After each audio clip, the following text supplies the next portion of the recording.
interesting because we have covered the fact that there were two investigations going on at the same time, the so-called Trump collusion and the Hillary Clinton investigation into her emails.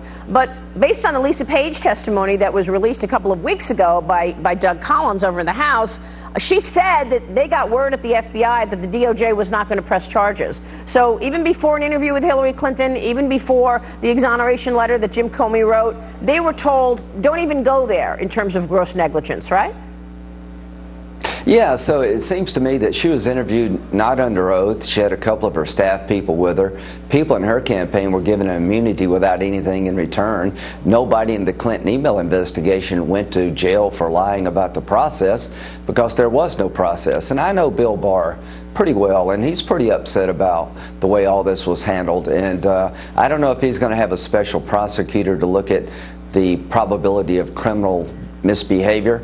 I'm going to look at what happened from an oversight role, but I hope there's a special counsel appointed to look at DOJ corruption and political bias, because Mueller did his job against Trump. Nobody's really looked at the Clinton campaign, the FISA warrant abuse, or the counterintelligence investigation for criminality yet, and somebody should. So could an investigation into Hillary Clinton be reopened at this point then?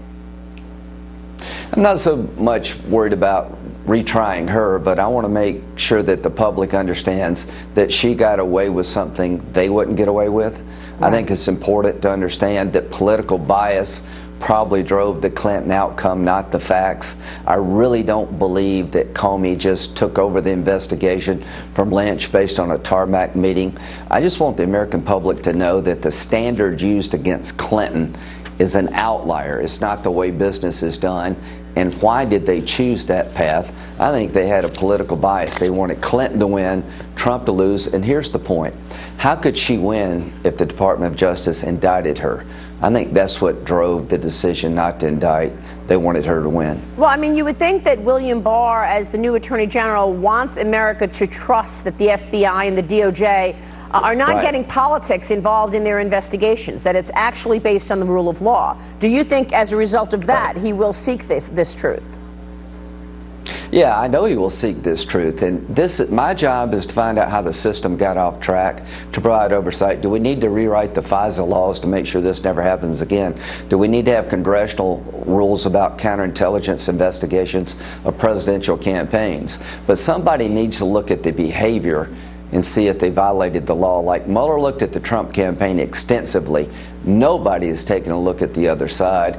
And I hope Bill Barr will either appoint a special counsel to do that or do it himself, because it's important that both campaigns be looked at, not just one. I mean, you've already delivered a ton of testimony and evidence for the Attorney General to look at. You have also told us in the last several weeks that you're going to be asking the people who signed the warrant to spy on Carter Page to testify. When are you going to be announcing that?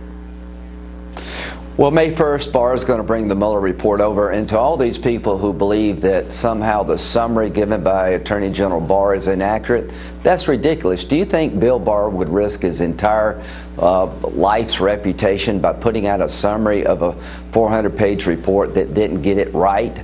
The conclusions are there was no collusion, there was no obstruction, and we'll see the whole report redacted for classified information and grand jury testimony May the 1st. And after that, I'm going to turn toward looking at the counterintelligence investigation, how the Clinton email investigation was handled, and FISA abuse. So what about the full report? Do you think he should release the full report? Because the last time I checked, our judicial system wasn't such that we say, oh, we've investigated you for 2 years and we're deciding no charges. But by the way, what you did here looked really shady, and what you did there got us stuck on a couple of things. I mean, it's either indictment or no indictment, charges or no charges. But what do you think about releasing the full report?